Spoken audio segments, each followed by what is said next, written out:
all began was my summer before my freshman year of high school.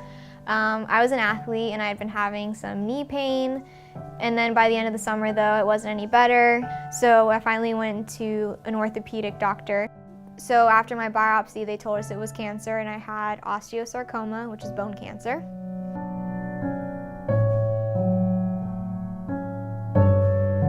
So I did about 7 months of treatment, and then I had my surgery to remove it, which was actually in the top of my tibia. Everything was cool. I was going to physical therapy, still on crutches, but like it was slowly, like things were going back to normal, I felt like. And I came home and I started having these random bruises. And I'm like, I didn't even fall. Like, I don't understand. I didn't bump into anything. I didn't trip and, fall down the stairs, nothing. They were just random. And so we called my oncologist, and they ended up telling us that I had developed secondary leukemia. So then I was gonna have to have a bone marrow transplant.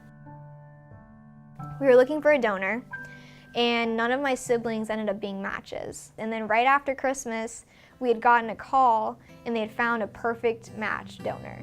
She was from Germany, and so she was out of the country, and she was perfect 10 out of 10, which I didn't know this at the time, but apparently that is not common for an unrelated person to be a perfect match.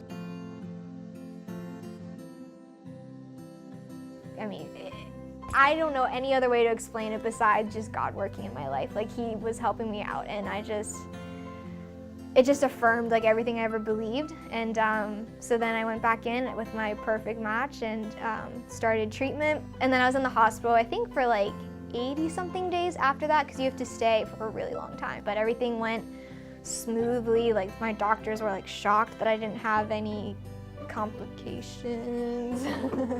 And but yeah, so that was pretty much my like whole high school. But it made me who I am today. I learned a lot of things from it, and I learned a lot about having to push yourself and staying focused and being determined to get something done and be positive, that kind of thing.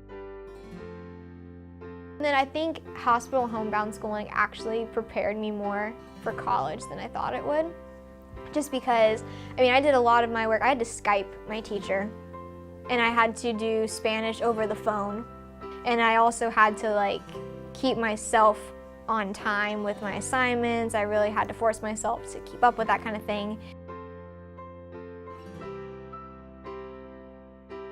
I just remember crying. I just bawled my eyes out because I was just all the crazy hours of work and hard work that I put in, finally were worth it, and it worked. It was really, really exciting. It was awesome. It was dream come true. I'm involved with Footprints here at UF, and they volunteer on the pediatric oncology floor at Shands, and I absolutely love that. It's the best part of my week. I hope that me being there and me being able to say I understand helps them feel a little bit better, just a little bit of comfort, because I really do get it. I think one of the biggest things that was a really hard reality was when people that I knew and talked to and visited with, lost their fight. It's real, and it's so much more abundant than people think it is. And that really was just it made me see how lucky I am. I very easily could have been on the other end of that statistic.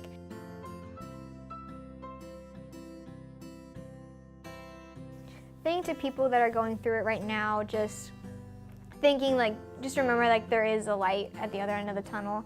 I think your mindset has a lot to do with it. And I think if you stay positive, you feel better. And just, if you want something, just go for it. Don't let anything stop you.